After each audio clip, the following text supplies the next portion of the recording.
আর এত গরম পড়েছে না, গরমের মধ্যে কিছু খেতেও ভালো লাগছে না, রান্না করতেও ভালো লাগছে না। তাই শরীরও ভালো থাকবে, পেটও ভালো থাকবে, তাই একটা তিতার ডাল রান্না করছি। মটর ডাল দিয়েও এটা খুব ভালো লাগে, কিন্তু ইউরিক অ্যাসিডের জন্য মটর ডাল খাই না। চলো তোমাদের আমি আজকে দেখাই কাঁচা মুগ ডাল দিয়ে তিতার ডাল। ঘরে সমস্ত উপকরণই আছে, তাই ভাবলাম এটাই করি।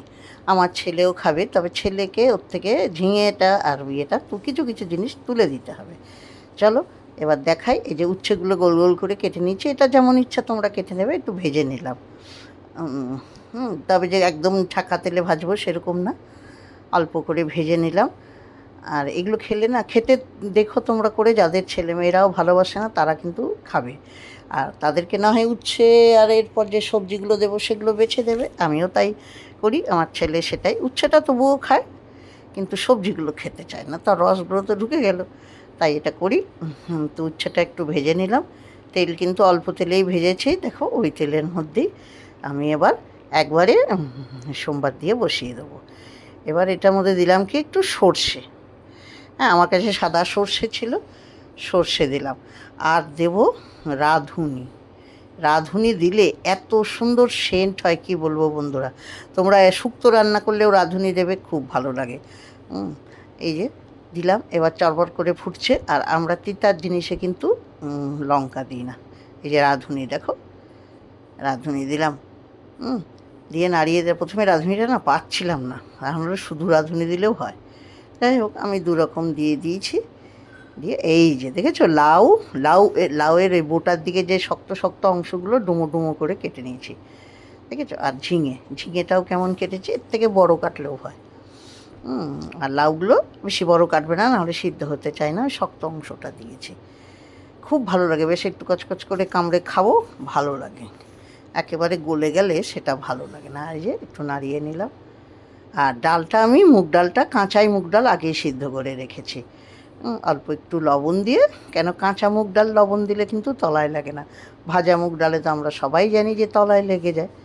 তো ওইটা একটু, এটা লবণটা দিতেও পারো না দিতেও পারো, আমি কিন্তু অল্প লবণ বলছি, হলুদ দিতেও পারো না দিতে পারো, আমি কিন্তু অল্প একটু হলুদ দিয়েছি।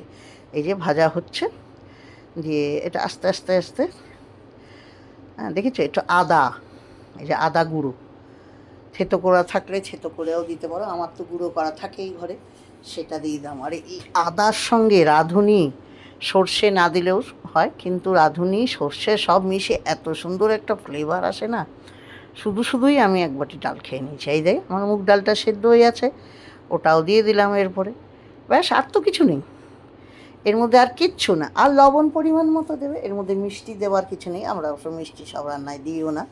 তারপরে এমনিতেও সুগার পেশেন্ট, আর সব রান্নায় দিইও না, আগেও যখন সুগার ছিল না। উচ্ছেগুলোও দিয়ে দিয়েছি, বাস ফুটুক এবার ঢাকা দিয়ে, ঢাকা দিয়ে থাকি। চলো এবার ঘরের চটপট করে কিছু কাজ সেরে নিই, ছেলের টিফিন করতে হবে, ছেলেকে আবার ডাকতে হবে, ও তো ঘুমাচ্ছে। মাছ করে রেখেছি, এই দেখো ফুটে উঠেছে, আর এত সুন্দর গন্ধ বেরোচ্ছে না। তো অনেকের মধ্যে লেবু দাও, কিন্তু লেবুটা দেবো না, তাহলে লেবু গন্ধের সঙ্গে এই গন্ধটা ঠিক যায় না। এই যে তিতার ডাল, এটার যে কী সুন্দর গন্ধ, এটা তোমরা মটর ডাল দিয়েও করতে পারো, খুব ভালো লাগে। এটার যে কী সুন্দর একটা সেন্ট, রাঁধুনি, সর্ষে, আদা, কাঁচা আদা, আদাটা দিয়ে তো বেশি সাঁতলে নি, কাঁচা আদার একটা গন্ধ আসে। আর আমি এই লাস্টেও একটুখানি কাঁচা আদা দিয়েছি, তাহলে সেন্টটা আরও আসে। মাছ আমি করেই রেখেছি। আর এদিকে না একটু কাঁচা কলা কেটে রেখেছি, নুন হলুদ মাখিয়ে, এটা দিয়ে একটু ভেজে নেব, ব্যাস। আর কিচ্ছু করব না, ডাল করব আর পাতলা বাছা মাছের ঝোল। আর এই দেখো ডালটা হয়ে গেছে, কি সুন্দর। আমি তো করার পরেই এক বাটি খেয়ে নিয়েছি টিফিনে, ওটাই আমার টিফিন হয়ে গেছে। সবজিও পেটে গেল, পেটেও ঠান্ডা হলো। কেমন লাগলো বলো তোমরা যারা খাওনি করে খেও। আর অনেকেই তোমরা খেয়েছো আমি জানি। আর যারা আমার সঙ্গে নতুন বন্ধু যারা দেখছো, আমাকে একটু যে যেখান থেকে দেখছো বন্ধু বানিয়ে নিও, ফেসবুক, ইউটিউব সমস্ত। আর ভালো লাগলে একটু লাইক, কমেন্ট, শেয়ার করো। তোমাদের ভালোবাসাতেই এগিয়ে যাওয়ার সাহস পাবো। জানি অনেক ভুলভ্রান্তি আছে ভিডিও এডিটিং বলো, সব কিছুর ক্ষেত্রেই। আর কেমন লাগলো বলো। তোমাদের অনেক ভালোবাসা, ধৈর্য ধরে রান্নাটা দেখার জন্য। আর যারা করনি তারা করে দেখো, খুব ভালো লাগবে। আজকের মতো বাই।